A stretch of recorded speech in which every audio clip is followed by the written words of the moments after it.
Motorcycling has been my passion for 6 decades now. The origin of this fascination began with an $8 Cushman scooter at the age of 14. My first motorcycle was a 1969 BSA 441 Victor Special Scrambler, a period cycle that would rival today's ADV or dual sport. A procession of motorcycles followed, including a BSA 650 Lightning Twin and a Rocket 3 Triple, 2 BMWs, an R80 ST and a K1100 LT, and a Honda GL1500 SE Goldwing. Since the mid-90s, I've owned and ridden a string of Honda XR Enduro motorcycles. The keepers are my 1984 Honda XR650R, my dual-sport converted XR650R, and an '84 XR500R, now earmarked for restoration at the Motorcycle Tech and Travel channel.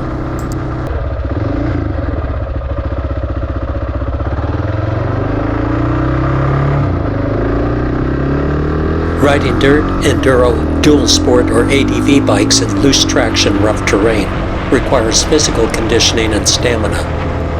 Equally important in remote backcountry is the ability to troubleshoot and repair a motorcycle in the field.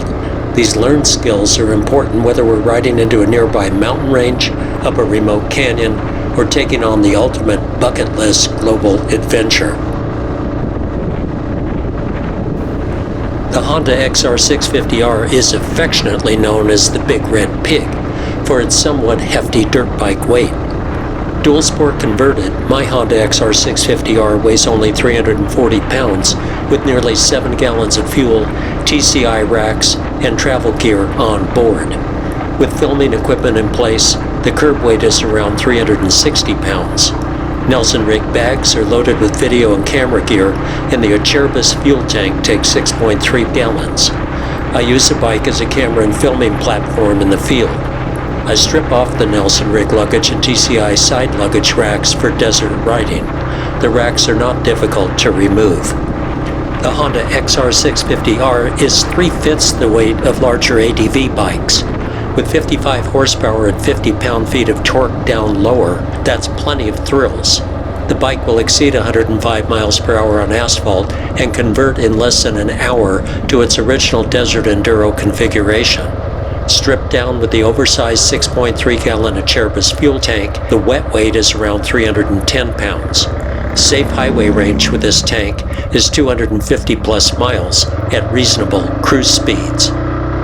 While weight is a large factor for motocross and lightweight racing enduro bikes, the XR650R tolerates more weight with its high-torque single-cylinder engine.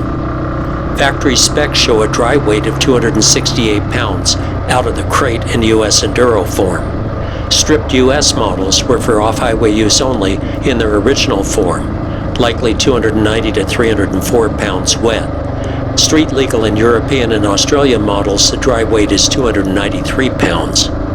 Any curb weight from 268 to 340 pounds is heftier than a motocross bike, yet hundreds of pounds lighter than many contemporary ADV bikes. I would categorize this converted cycle as a performance dual sport enduro. For an accurate wet weight, I need to run the cycle over certified scales in road-ready loaded form. Miles from services are a shop. Preventive care and maintenance pay off. Off-road, the rider who normally depends on roadside assistance and subletting service to the dealership gets a new role, understanding basic troubleshooting, emergency tire service, and at least minor field repairs. Dual sport, trail, or open desert riding means remote travel to places well beyond roadside assistance or AAA insurance coverage. Even highway riding can take us miles from services if trouble arises. US Highway 50 east of Fallon, Nevada to Delta, Utah is known as the loneliest road in America. A good amount of my highway riding is on Highway 50A and Highway 50. The national maximum speed law of 55 miles an hour reached Nevada in the mid-1970s.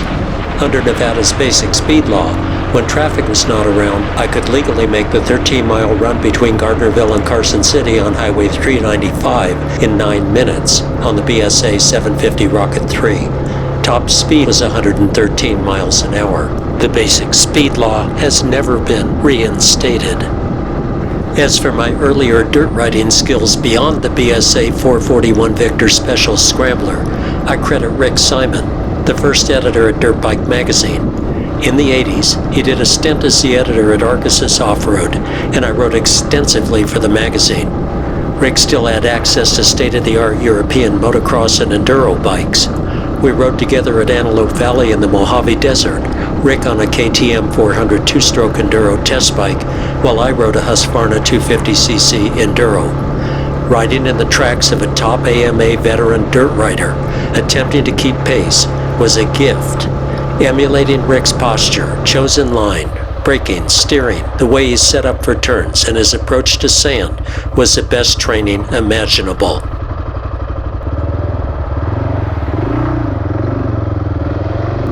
Safe, confident motorcycling of any kind relies on attentiveness, appropriate reflexes, correct habits, constant practice, and oneness with the machine.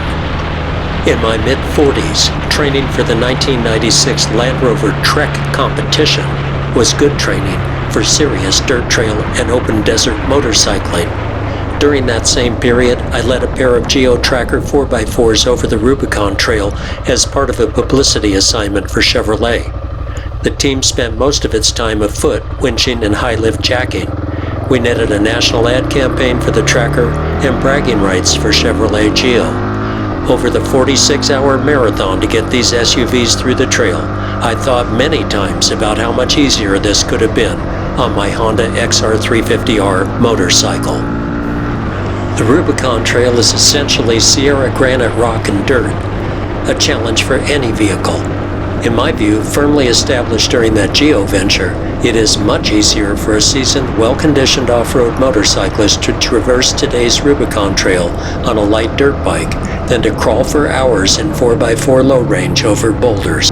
Beyond the exorbitant cost of a new 4x4 SUV, it takes $12,000 to $15,000 in upgrades and modifications to get a long wheelbase JKJL Wrangler Unlimited or even longer JT Gladiator pickup over this trail without some kind of body or undercarriage damage.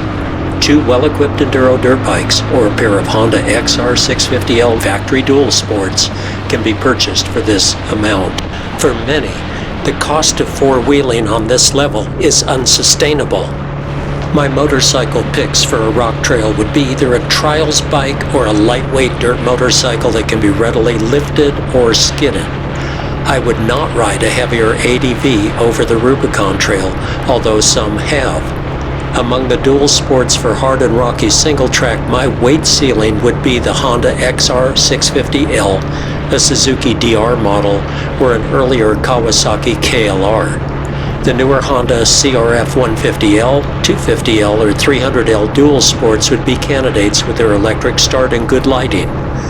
Frankly, I prefer a fail-safe kickstart bike, and kickstart is all you get on a XR650R. Riding environments like the Rubicon Trail are a major cardio workout, especially given the altitude. This requires riding skill and committed physical conditioning. Protecting the bike is paramount. Carry spare tires or at least tubes, or a moose.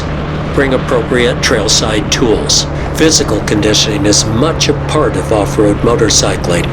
In 1996, I competed in the Land Rover Trek event. Much like a triathlon, the competition required strength and considerable stamina.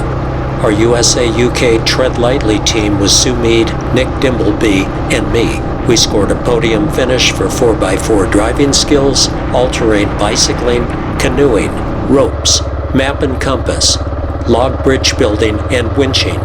At 47 years old, I trained for months to meet this challenge. Now I'm 74 and riding the XR650R both on and off pavement. Preparedness provides an edge and safety margin for outdoor challenges at any age. My Harley-Davidson Evolution V-Twin Owner's Bible, a Bentley publisher's book, is a tribute to an American mark. In that book, I encourage owners to stay physically fit and consider riding a dirt motorcycle in the off-season to maintain a riding edge. I have ridden and enjoyed a wide range of motorcycles and riding styles.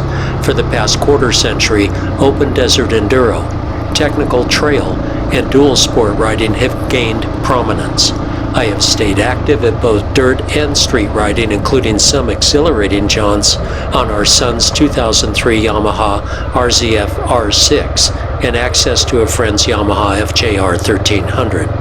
Our son has since replaced the R6 sport bike with the mint condition 2003 Honda XR650R 4-stroke enduro motorcycle.